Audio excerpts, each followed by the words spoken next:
wasiiru dowlaha wasaaradda caafimaadka Somaliland iyo wasiiru dowlaha xanaanada xoolaha ayaa dawooyin iyo dhaqaatiir gaarsiiyay deegaanada Qorlugud Buuhoodle Baladhig Duruqsi iyo Xaaji Saalax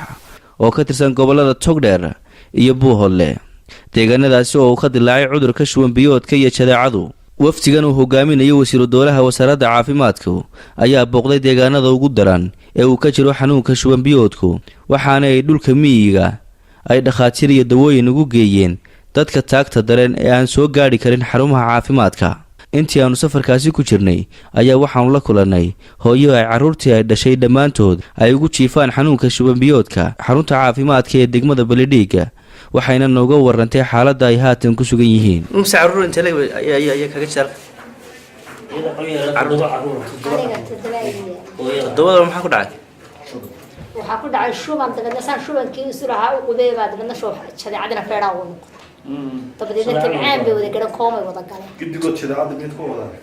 may waxaan ku arag inantan yar iyo inankaa yar u sheeyo un baana ka soo bixin inta kale way ka soo bixin. mas-uuliyiinta xarumaha caafimaadka ee Qorlugud Baladhig Duruqsi iyo Xaaji Saalax ayaa ka warbixiyay halka uu marayo daaweynta xanuunkaasi. 5 bilood baa emergency ku jirnay 5 bilood oof baa ugu horeeyay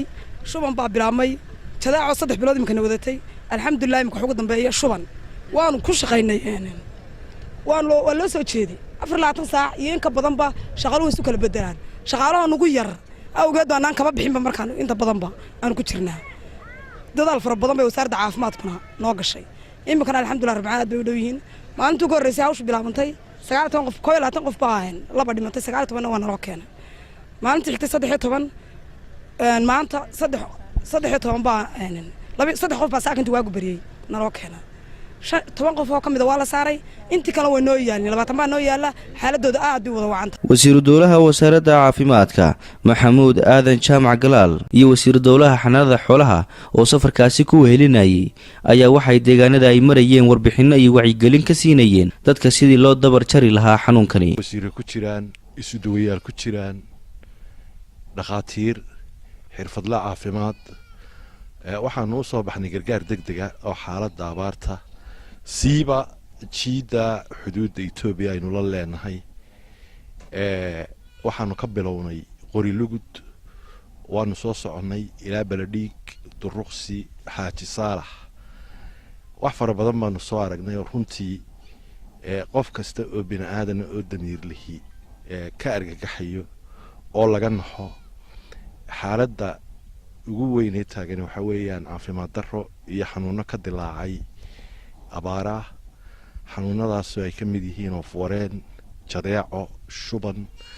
iyo nafaqa darro guud oo sabab nasuul u noqota markeeda horeba xanuunadaas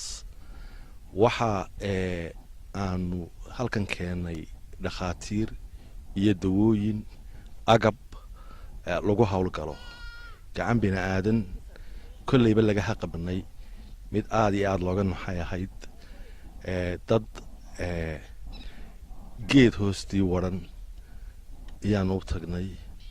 oo runtii nafka dhowra halkaasaanu ku daweynay waxaanu tagnay Baladhig kiisas aad uga naxayso. waxaa qura aan halkan uga baaqaynaa waxa weeye bulshadu inay dagaal ka qayb qaadato dadku inay xanuunkan la dagaalamaan guri looma tegi karo miyiga guri looma soo buufin karo wixii la arko uunba dee wax laga qaban karo ayaa la gaari karo marka dadka baaqaan u diraynaa waxa weeye in xanuunkan dagaalkiisu yahay